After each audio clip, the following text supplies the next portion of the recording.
Hi guys, Claudia Boleyn here. I'm still sick, so if I keep breaking to cough or drink, that's why there's going to be a lot of cuts in this video. Getting better though, I'm on antibiotics. I think it's a chest infection. I'm sure it's fine. I feel better by the day, so that's good. So today's video is about the idea of reconciliation and the difficulty and the reality of having lived in an abusive system or an oppressive system, being a scapegoat in that system, and how you kind of navigate that growing up once you've kind of moved away from it. Like, is there a way back? The complex feelings involved. And I felt like I wanted to make this because I'm seeing a lot of misconceptions, and I think they're so dangerous because people don't understand domestic violence, coercive control, all different sorts of abuse. You often still love your abuser. You can get to a point where you acknowledge the abuse, you understand that you were a victim, and you understand the systems, but that doesn't always mean that you turn off the love or that you ever really truly stop hoping that things will get better.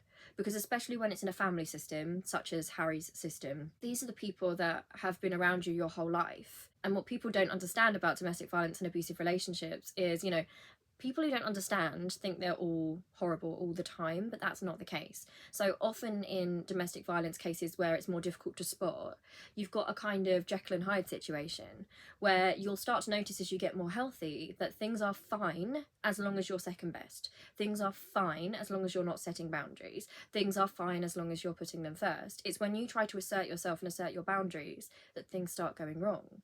But you do often still have good times together when you're in second place, when you're playing your part. And that's how it's really gutting because you may still have good memories with that person, but you ultimately learn that they were only good times on the basis that you were second best and you weren't a full person and you weren't fully respected. But of course, someone who's grown up as a scapegoat or someone who's been abused will often, from a really young age, be taught to put other people's feelings before their own. So you'll have really strong empathy for your abusers and the people around you. So you'll often make excuses for them. You'll look at those good times and you'll say, well, they're not evil. The media tells me that people who abuse are wicked, evil people that never laugh and we never have good times, so I can't be being abused. And that's how abuse happens, and that's how the cycles trap you. Because you can be in a relationship where it's 50% abusive, 50% not. It can even be as small as 20% abusive and 80% not. That doesn't mean it's not abusive because it's only happening 20% of the time. And I think as you heal and you grow, you start looking back and there's a grief in thinking that, you look back and you think, okay, when did it get bad? Usually it's when you started to assert your own boundaries and you stood up for yourself and you advocated for yourself. That's when things went bad. But what does that mean for you? Because you're still grieving the time when you didn't know your rights, when you were being abused, and you thought you were living a healthy family life or a healthy relationship. So these are the quotes that we've got from Harry. And again, I only want to talk about his own words. A lot of people are putting words into his mouth or speculating based on things we don't really know because the book's not out yet. But there have been a couple of interview clips that have come out. So I just want to read some of these. So in the ITV interview, he says, "It never needed to be this way, the leaking and the planting. I want a family, not an institution. They feel as though it's better to keep us somehow as the villains. They've shown absolutely no willingness to reconcile. I would like to get my father back. I would like to have my brother back." And immediately, now, if you understand abusive systems, you've been abused, you've been a scapegoat yourself, then you'll immediately understand that. Now, people who misunderstand abuse are coming out with the most ridiculous takes, which are that if it was so bad, if it was so abusive, why would you want them back? Why would you still care about them? That just tells me they know nothing about abuse, right? Especially in a family. It's a very complicated situation. It's a situation where you've been groomed from a very young age to accept that as normal. And they're still your family. We live in a world where we think of biological family as, the be-all and end-all, and you're often punished for stepping away from your biological family. There's a lot of pressure on people who are abused by their family to kind of make excuses for, why don't you see your biological family? And you have to make excuses for it. There is nothing unusual or anything that invalidates his claims in him saying that he would like to get his father back and he'd like to have his brother back. That's incredibly normal in abuse systems. You are grieving the relationship you could have had. You look at relationships around you, you start to realise that your relationship wasn't healthy and how much it's hurt you. You still see the good in that person. Often a scapegoat has a lot of empathy for others, and that's how they're abused for so long, because especially in a system like Harry's, where he's kind of been born as the spare, he's been born as second best, he will naturally know that the hierarchy means step back for William, right? William's the heir, your job is to step back. He's been trained in that from a really young age, so it's probably more intense for him than in even usual family systems like this. It's really normal to remember childhood, to remember a version of that person or those people when things were good. And I think a really sad thing in situations where you've got a golden child and a scapegoat, where you've got siblings, especially from an abusive system, you've got a situation where the scapegoat is more aware, the scapegoat gets out.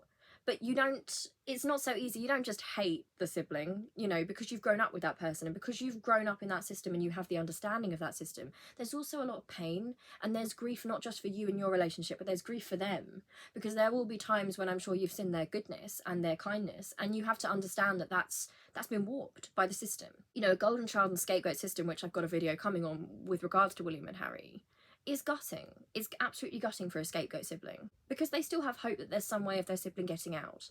And again, I liken this to the Westboro Baptist Church. So they're like a pretty fire and brimstone extreme church in Topeka, Kansas. They're born in, a lot of the kids are born into that family. And when they leave the family, there's somebody I really admire called Megan Phelps Roper. She, in her 20s, started to realise that what they were saying didn't make sense. She'd been on social media a bit, she'd looked at the world more, and she started to realise, wait, this system isn't right. There's actually been a lot of abuse here, there's been a lot of indoctrination. But people in that situation, the pain is that she maintains love for those family members. She maintains pity for them, even after the way they've hurt her, because the scapegoat's often so much more, you're more empathetic because you've learned growing up that the fate of the family rests on your shoulders. I know that sounds like a weird thing to say, because technically that should be the golden child. The golden child is the trophy child.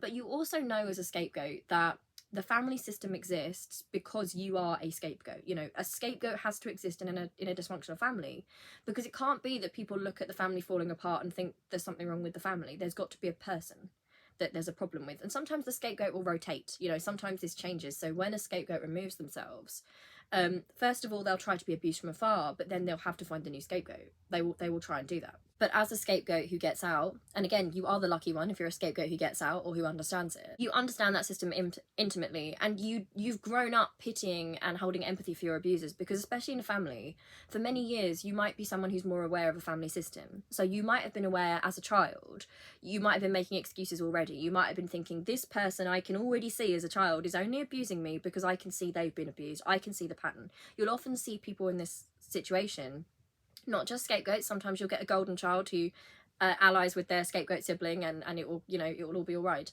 But in a lot of these systems, they understand abuse dynamics so well because they've lived it, and they're seeing everyone else as victims. They're also taught in this system that they have to step back, you know, they have to put their feelings aside. So when they're abused by somebody in the family, or the family abuses them, rather than being taught to stand up for themselves or to advocate or to have boundaries, they are encouraged by that system to pity the other people and say, oh, they didn't mean it, they were just in a bit of a temper, you know, pull yourself together, you're making a big deal of it.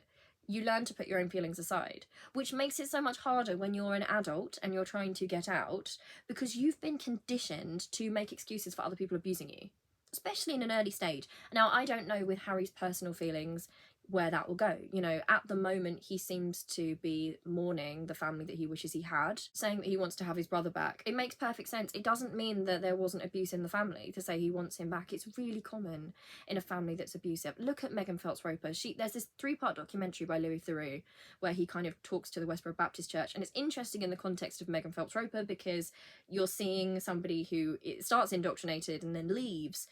And once she's left, she's become self-aware. She knows the systems. She is learning all these things she never knew when she was a child. She's having to relearn things. She still desperately hopes, because she's known there's goodness in her siblings and she understands the system. Scapegoats understand the system, that these people are also being hurt too. They are being hurt in this system too. There's great empathy. She's hoping that one day they'll leave the system. One day they will come out of that system and she will be forgiving towards them when they come out of that system. She just hopes that there's something there. There's still some empathy. You know, Megan Phelps Roper speaks about how she was, you know, abused by her mother, but she also deeply loved her mother. And she understood that her mother was abused by her father and that the family system was abusive. If we're talking about systems, generational systems, it's so much more complicated. It's not just like, and I'm not undermining this situation, of course, this is also very bad. It's not necessarily a romantic relationship which turns into domestic violence. If you're talking cycles of family abuse, that's so difficult. You know, when we look at William and we look at Charles, what Harry says makes perfect sense, because if we can see from the outside that Charles in his own way has been abused by the system and is assimilated in, it looks like William has been abused by the system and has been assimilated in. We've got this very confusing and upsetting situation, which is that sometimes people who are abused by the system become part of the system and they abuse other people. That's very difficult to comprehend for people who don't understand domestic violence. And, you know, people who are abused are so empathetic usually, and they're people who do care about others, and they have put other people first. They've learned to put other people first. They're still hoping for the humanity of that abuser, and they're still got forgiveness in their heart, right? You'll often see this kind of hope that maybe if I reach out, maybe if I just assert my boundaries, maybe if I just explain how much it hurt me, they'll understand. And that's the sad thing, because in a lot of these cases, the sad fact is once you assert your boundaries, once you explain how you've been hurt, you're just dismissed, and that's how you know it's abusive. You know, Harry says, I want reconciliation, but first there has to be accountability. And to see people who have no understanding of domestic violence, family abuse, any of that stuff, saying things like, oh, well, he's burned his bridges now by talking about it. I wish these people would be quiet, because they have no understanding of the complex system that this is, the terrible bind that victims are in this situation. And I don't know why we should do anything but applaud and feel proud and admiring of people who've come out of that system and still have an open heart and still have hope that there's a way forward, that maybe the people in it can change, that things can be better. That is admirable. You know, and every situation is different. And obviously Harry is on quite an early stage of this journey.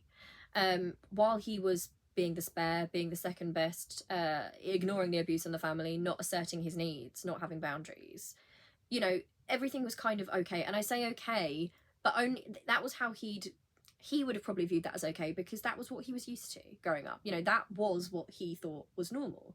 It only seems to be, and this is speculation from me, I should say, but, you know, Harry meeting Meghan, who is from outside of that system, somebody who's interested in social justice, who advocates for herself, that seems to have been a catalyst. Now, Meghan often gets blamed for this whole split, and in some ways, yeah, but not in a bad way, because often if you're someone from a system like that that's abusive, it can take somebody from the outside who cares about you to teach you that no, it's okay to have boundaries, and no, I've got your back, and no, that's not okay.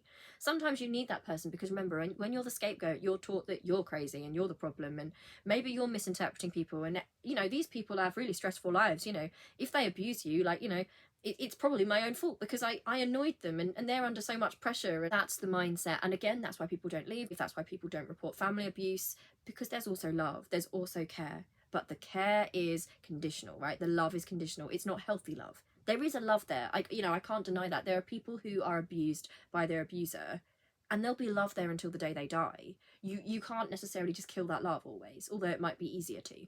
It's so complex. And again, if it comes from generational systems, if it comes from systems that are outside of, for example, say it's a parent that's outside of your parent's control, if your parent has been abused, and in the royal family, we know that it's a system which puts unreasonable trauma and stress on the people in it. You don't automatically hate your abuser. And again, the reason I wanted to talk about this is because I see this used in domestic violence cases, in cases where people talk about all sorts of abuse. And people say to them, well, why didn't you leave when it was abusive? And surely you must have seen the red flags, and I would have gone immediately. And if it was so bad, why didn't you report it at the time? Oh, you've suddenly changed. Now you've got a new partner. Now you're suddenly changing and talking about it. It's not because there's anything wrong with the new partner necessarily, unless it is an abusive partner and the system isn't abusive, of course, but I don't think that's what we're seeing here. Often it takes an outside person, and again, this is why in these systems, they try to alienate the scapegoat from people who support them, you know, and I see that happening. I don't know for sure, this is speculation, but the pattern that we saw of William going around to Harry's when Meghan wasn't there, trying to separate him from Meghan, calling Meghan, you know, abrasive and difficult and all these things. The real reason he was doing that is because that's the lifeline for the scapegoat. When the scapegoat has contact with the outside world, watch the abusive system try to bring them back in by whatever means necessary. And the unfortunate thing about that is that for the scapegoat, it makes a realization later on that in fact the people abusing them were fully aware that what they were doing was completely wrong, and that the system was wrong, because they were trying to cut off people that would support that individual. Now, it is possible, especially in a family system, it is possible to have reconciliation, but what Harry says is correct. In order for there to be reconciliation in these situations, there does have to be accountability. There has to be a willingness from both sides here. And again, I don't want to put pressure on anyone, because if you're a victim of something like this, you're well within your rights to never want anything to do with those people ever again. Like, that's your right. But if you're someone who wants that relationship, you know, it's someone who maybe your family has got generational trauma that's being passed down and you can see that, and you're still very close to the people in it, In order for it to get better, there does have to be some accountability. Now, this is the difficulty and this is the pain for a lot of people, because if you're a victim, your mind works differently. If you're somebody who's quite empathetic and's been a scapegoat, remember, you're always taught to think about how other people think. And that's why you often get scapegoats who go into like the creative fields, or they become humanitarians, or they connect with other people, they connect with communities, they become writers and artists, because they're interested in human stories, right? They are taught to understand people, flaws and all, and try and understand them. You know, where has that come from? That's how you survive when you're young. You're constantly making excuses for people because you don't want to accept the fact that the people who are meant to love you the most are actually hurting you beyond words. But there has to be acknowledgement for there to be reconciliation. And if the victim is still being gaslighted into saying everything was fine, you're the problem, it can't work. You know, and I've seen Harry being mocked for this by people, and some people who support him as well. And I understand this. I understand these people aren't mocking him. You know, they're saying, I don't understand why he still wants to reach out to them. Like, why would he do that after they've treated him in such a way? And I respect those people because they have his back. They can see the system is rotten. They can see these people don't respect him as a person and they want him to be safe. When you're in that position yourself, that is very difficult to see. It's very, very hard to have that realization and stick to it. Like, you'll have wobbles. There's nothing wrong with grieving for your lost family, with grieving for the childhood you had, or the way things weren't the way they should have been. There's nothing wrong with grieving for people in a family who you care about, who could have made different choices, but have decided to perpetuate abuse, because you still see the good in them. You'll have memories of the good in them, and you'll understand that in some ways they've been groomed into it themselves, and that's grief. It's a loss, like an actual, it's like a death, really, isn't it? It's the death of hope for somebody. And I think a lot of people still hope. And I will never be against someone or think they're weak for still having hope that people can change. You know, I think that's really admirable, and that's not something to mock someone for. And it certainly does not invalidate claims of abuse and mistreatment. In fact, it rings very true, because that's really common. If people actually did any research into the situation, they would know that, because this is dangerous for victims. You know, we're going to have victims sitting there who are in a difficult situation because, yeah, they love the people who abuse them, right? There are some good times, some bad times. All these people saying, if it's so bad, he shouldn't want a relationship. You know, if it was that bad, he would have just, you know, completely cut them off. But what, he wants to still have a relationship with them. If you're in that situation yourself, I completely understand it. And just know that experts understand it. People who've lived it understand it. People are ignorant. And in some ways, I suppose it's good in terms of it means they've not gone through it, which is a good thing. Although they're not very nice people, you don't want people to have to go through it. I just wish people would think about the things that they are saying. Victims are watching this. It is incredibly, incredibly normal to be very confused as a victim and to not know whether you hate the people that abused you or you love them, and is there hope for them, and can I save them? Another thing a scapegoat will try and do, people who come out of these systems, you'll often try to save your abusers. That's a process which is very hard to break. You will be taught loyalty to the abuser from a young age, especially in the royal family. Harry's whole role was to prop up William, to make excuses for William. William's got all these pressures as heir. You know, if he loses his temper, you know, he's got a lot on his plate. My job is to step back. That was literally something Harry was born into. It's perfectly reasonable for Harry to still love his brother and to have been abused by him and to hope that there's a way forward from this. The tragedy just seems to be that from the outside we can see the painful truth, which seems to be that those members of the family just don't see Harry as a full human being. They're not willing to have those conversations. They don't want to move towards any sort of reconciliation or change, or they won't even accept anything was wrong. And you can't move forward when the victim's still being gaslit. You know, to move forward there has to be an acknowledgement. There has to be a genuine willingness on both sides, and that's just not coming from the other side. And I feel very sad for Harry in that. It's a journey that he'll probably be in for the rest of his life. But a lot of people will relate to him. So I hope this was useful in some way. Let me know what you want me to make a video on, and I'll try and make it for you. I know the sound issues, I've heard some people saying the sound isn't great on this. My laptop is still broken, so I'm using a different device. So I'll try and fix that when I get the new laptop. I'll try and do my best for this, but the sound will improve. Thank you for watching / listening. I love you loads. To anyone who relates to this, I'm with you. I understand. There are a lot of people who are with you. You just have to try and blot out this stuff. We are coming forward a lot in terms of these things. There are people who get it, but just be kind to yourself. And if you need to like take yourself away from it, that's perfectly reasonable. It's incredibly triggering. Love you loads, and I will see you really soon. All right, love you. Bye.